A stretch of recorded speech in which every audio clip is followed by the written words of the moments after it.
Hello and welcome everyone, मेरा नाम है सौरभ त्रिपाठी। आज 12 अगस्त शुरुआत करेंगे बेहद ही इंपॉर्टेंट क्वेश्चन से। ये शुरुआत करेंगे उस सेशन से जो कैबिनेट सेक्रेटरी और फाइनेंस सेक्रेटरी से जुड़ा हुआ है। लेकिन सेशन की शुरुआत करने से पहले मेरी आपसे दो हम्बल रिक्वेस्ट है, गुजारिश है कि प्लीज चैनल को सब्सक्राइब कर लें और वीडियो को लाइक कर दें अगर आपने अभी तक नहीं किया है।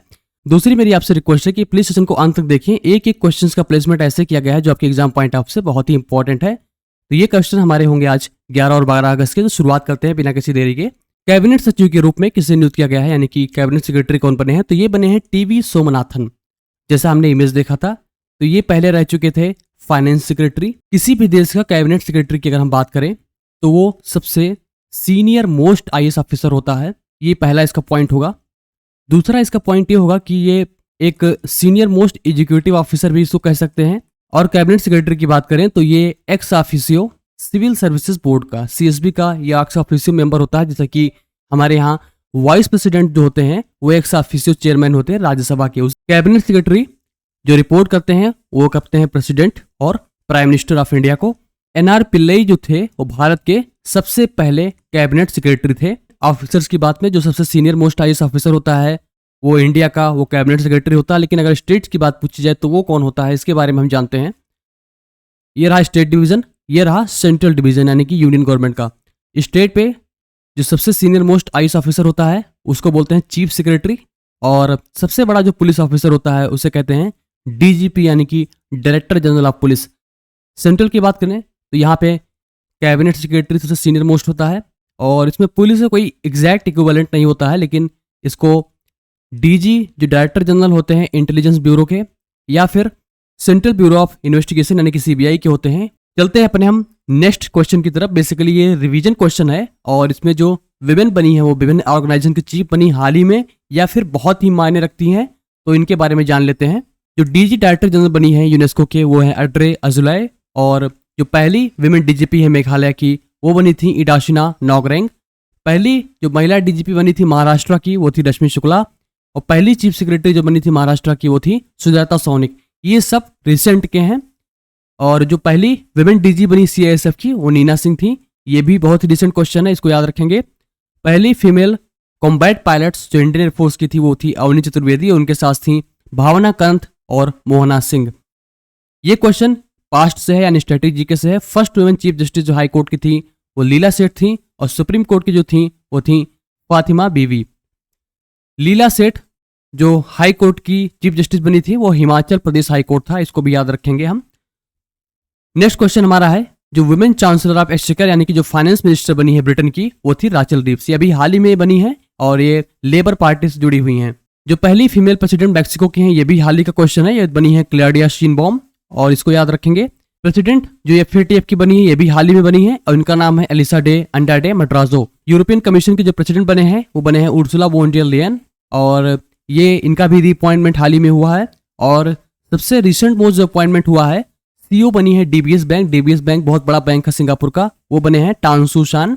और पहले जो डीजी बने हैं इंटरनेशनल ऑर्गेनाइजेशन फॉर माइग्रेशन की वो बनी है एमी पोप। तो ये चीजें हम याद रखेंगे, आप चाहें तो इसका स्क्रीनशॉट ले सकते हैं, इसका भी और इसका भी। ये दोनों बहुत ही अच्छे क्वेश्चन है, इंपॉर्टेंट क्वेश्चन है। हाल ही में विमेंस जो अपॉइंट की गई हैं वो उनके बारे में है। अगर हम बैंक की बात करें तो अभी हाल ही में एक बैंक है एचएसबीसी बैंक है और इसके जो सीईओ बने हैं वो बने हैं जियोर्जियस एल हेड्रे। और जो हमारा एचएसबीसी बैंक है उसका फुल फॉर्म है Hong Kong and Shanghai bank corporation. सुनने में लग रहा होगा कि ये चाइनीज या फिर हांगकांग का बैंक है, लेकिन ये एक्चुअली ब्रिटिश बैंक है, इसका मुख्यालय है लंदन। चलते हैं हम नेक्स्ट क्वेश्चन की तरफ। ये क्वेश्चन हमारा है समुद्र के बारे में है। वैज्ञानिकों ने किस महासागर में पृथ्वी से सबसे गहरा चट्टान का नमूना ड्रिल किया है? ये नमूना ड्रिल किया गया था अर्थ के मैंटल से और ये जो महासागर है वो है अटलांटिक ओशियन। सपोज करिए ये ओशियन की सरफेस है यानी पानी की सरफेस है और ये ओशियन का बेड है, यानी कि जो मिट्टी है सबसे गहरा पॉइंट है वो ये ओशियन बेड कहते हैं उसे। और इस गहरे पार्ट के बाद भी करीब 1268 मीटर यानी कि 1.2 किलोमीटर गहरा गड्ढा खोद की जो मिट्टी निकाली गई है वो थी अटलांटिक ओशियन की। अटलांटिक ओशियन की बात करें तो इसका जो सबसे डीपेस्ट पॉइंट है, सबसे गहरा जो पॉइंट है वो है पोर्टो रिको ट्रेंच। चलते हैं अपने अगले क्वेश्चन की तरफ। ये रिकॉल क्वेश्चन मैं आपको हर बार होमवर्क की तरह देता हूं, जो सबसे करेक्ट अच्छे आंसर देते हैं उनको हम बेस्ट आंसर में फीचर करते हैं। तो ये कल का जो हमारा क्वेश्चन था वो था कि आरबीआई की एक कमेटी बनाई गई थी व्हाइट लेबल एटीएम की शुल्क संरचना का अध्ययन करने के लिए। तो ये कमेटी को लीड कौन कर रहा है? तो ये कर रहे हैं सुनील मेहता कमेटी, और इसका जो सही उत्तर दे रहे हैं वो है जयंत सिंह।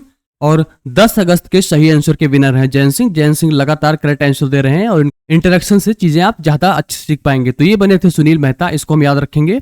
एटीएम के बारे में हम जान लेते हैं क्विक रूप से, क्योंकि ये बहुत ही इंपॉर्टेंट है। एक होता है व्हाइट लेबल एटीएम और दूसरा जो लेबल होता है वो होता है brown label ATM. White label जो एटीएम होते हैं ये ओन किए जाते हैं नॉन बैंकिंग कंपनी द्वारा, और इनका संचालन, इनकी मेंटेनेंस, उसके पैसे का भराव, ये सब नॉन बैंकिंग कंपनीज करती हैं। जैसे कि आपने देखा होगा टाटा का इंडी कैश हो गया, इस प्रकार के एटीएम होते हैं, या फिर वन इंडिया एटीएम होते हैं, ये सारे व्हाइट लेवल एटीएम में आते हैं। और जो ब्राउन लेवल एटीएम होते हैं उसमें ऑपरेटर जो होता है वो होता है स्पॉन्सर, कोई बैंक होता है एक, लेकिन उसका जो रख रखाव करता है वो कोई कंपनी करती, थर्ड पार्टी कंपनी करती। जैसे चलते हैं पहले कोई क्वेश्चन की तरफ। ये आपका होमवर्क क्वेश्चन, अगर आपको उत्तर पता है तो प्लीज कमेंट सेक्शन में जरूर शेयर करें। पार्टिसिपेशन बहुत ही इंपॉर्टेंट है करंट अफेयर्स में, रिकॉलिंग में बहुत हेल्प करेगी आपकी ये। कोर्स पार हैरी मैसी पुरस्कार 2024 किसे प्राप्त हुआ था? तो प्लीज का आंसर जरूर शेयर करें कमेंट में। और चलते हैं अगले क्वेश्चन की तरफ। इसका आंसर हम कल डिस्कस करेंगे। जो बेस्ट आंसर देगा उसको वीडियो में फीचर किया जाएगा। केंद्र सरकार ने बांग्लादेश सीमा स्थिति की निगरानी के लिए किस समिति का गठन किया गया है और उसका जो नेतृत्व करेगा वो कौन करेगा? किस रैंक के अधिकारी करेंगे? तो ये करेंगे एडीजी बॉर्डर सिक्योरिटी फोर्स, यानी कि एडिशनल डायरेक्टर जनरल जो बीएसएफ के हैं वो इसको लीड करेंगे। तो बॉर्डर की सिचुएशन को देखते हुए एक एडीजी लेवल की कमेटी गठित की गई है जो उसको लीड करेंगे। पाकिस्तान सीमा को, साथ साथ भारत और बांग्लादेश सीमा को गार्ड करती है। एसएसबी जो सशस्त्र सीमा बल है ये नेपाल और भूटान की सीमा को गार्ड करती है। आसाम राइफल्स ये नॉर्थ ईस्ट में और म्यांमार की सीमा को गार्ड करती है। आईटीबीपी जैसा कि नाम स्पष्ट है, Indo Tibetan border police force, ये भारत और तिब्बत सीमा को गार्ड करती है। अगर हम करंट सिचुएशन की बात करें बांग्लादेश में, तो जो इंटरिम गवर्नमेंट बनी उसमें एडवाइजर वगैरह का जो रोल मिला है वो बने हैं मोहम्मद यूनिस। ये नोबेल लॉरेट है, इनके बारे में थोड़ा सा जान लेते हैं। इनको नोबेल प्राइज दिया गया था 2006 में। क्यों दिया गया था? क्योंकि इन्होंने ग्रामीण बैंक का एक कॉन्सेप्ट लाए थे, साथ साथ इन्होंने माइक्रो फाइनेंसिंग और माइक्रो क्रेडिट के बारे में एक इनोवेटिव पहल शुरू की थी। ग्रामीण की बैंक की अगर हम बात करें तो ये उनके लोगों के लिए था, खासकर महिलाओं के लिए था, जो जिनके पास घर या खेत गिरवी रख के लोन लेने की क्षमता नहीं है। उनको एक कम्युनिटी के रूप में लोन दिया जाता था और उसी में आपस में पीयर प्रेशर के आधार पे एक सही दिशा में वो फंड को यूज किया जाता था और उसी प्रकार से वो रिकवरी भी होती थी एक बिना किसी कोलेट्रल के। तो इससे क्या हुआ कि महिलाओं की आर्थिक स्थिति में तमाम सुधार आया और छोटे मोटे बहुत सारे कंपनियां जैसे अगरबत्ती बनाने वाली हो गई या फिर बहुत छोटे छोटे व्यवसाय उभरने लगे। तो इन्हीं सबको देखते हुए इनको नोबेल प्राइज दिया गया था 2006 में और इन्होंने ग्रामीण बैंक का कॉन्सेप्ट किया था। ग्रामीण का जो मतलब है वो है रूरल बैंक। चलते हैं अपने अगले क्वेश्चन की तरफ। ये क्वेश्चन हमारा लॉयन को लेके है। विश्व शेर दिवस कब मनाया जाता है? तो ये मनाया जाता है 10 अगस्त को।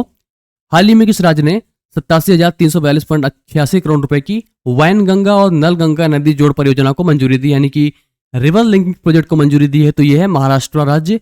हाल ही में किस राज्य ने लॉजिस्टिक्स की नीति पेश की है? तो ये भी है महाराष्ट्र राज्य, इसको जान के रखेंगे। विश्व के स्वदेशी लोगों का अंतर्राष्ट्रीय दिवस कब मनाया जाता है? तो ये मनाया जाता है 9 अगस्त को। और पेरिस ओलंपिक्स 2024 में सबसे कम उम्र के विजेता यानी पदक विजेता कौन बन गए हैं? तो ये बने हैं अमन शेहरावत। अमन शेहरावत 21 साल की उम्र में भारत से सबसे कम उम्र के यंगेस्ट मेडलिस्ट बने हैं पेरिस ओलंपिक्स 2024 में। रेसलिंग करते हैं और इनको ब्रॉन्ज मेडल मिला है इस साल ओलंपिक्स में। चलते हैं नेक्स्ट क्वेश्चन की तरफ। बॉयलर बिल 2024 राज्यसभा में पेश किया गया है, लेकिन सबसे पुराना जो बॉयलर बिल सबसे पहले आया था तो वो कब का था? तो वो था बॉयलर एक्ट 1923। बॉयलर्स के बारे में समझने के लिए हम इस इमेज की तरफ चलते हैं। बॉयलर्स बेसिकली बॉयलर्स का शेप कुछ सिलेंड्रिकल टाइप का होता है, कुछ इस प्रकार से आप मान लें, और कभी कभी उनका स्फेरिकल शेप भी होता है और उसमें पानी भरा होता है। इसको हीट किया जाता है और यहाँ से भाप निकलती है और इनका जो ज़्यादातर यूज़ है वो कोल पावर प्लांट्स में होता है, जैसे कि एनटीपीसी के प्लांट्स हमारे हो गए। 1923 में सबसे पहले आया था, उसके बाद एक संशोधन हुआ था, लेकिन जो सबसे अभी जल्दी में संशोधन हो रहा है वो बॉयलर बिल 2024 के तहत हो रहा है। किस राज्य ने बिजली गिरने से रोकने के लिए ताड़ के पेड़ लगाने की शुरुआत की है? तो ये है उड़ीसा राज्य। उड़ीसा राज्य की कुछ जलवायु एनवायरनमेंट ऐसा है कि वहाँ पे बिजली गिरने के चांसेस ज़्यादा होते हैं, आकाशीय बिजली के गिरने के चांसेस ज़्यादा होते हैं, लाइटनिंग के चांसेस ज़्यादा होते हैं। तो उनको प्रिवेंट करने के लिए बड़े बड़े ताड़ के पेड़ लगाए जाएंगे। ये पेड़ जो लाइटनिंग होती है वो आसानी से गिर के यहीं पे अवशोषित हो जाएगी और जो नीचे व्यक्ति हैं वो उनके सेफ रहने के चांसेस ज़्यादा होंगे।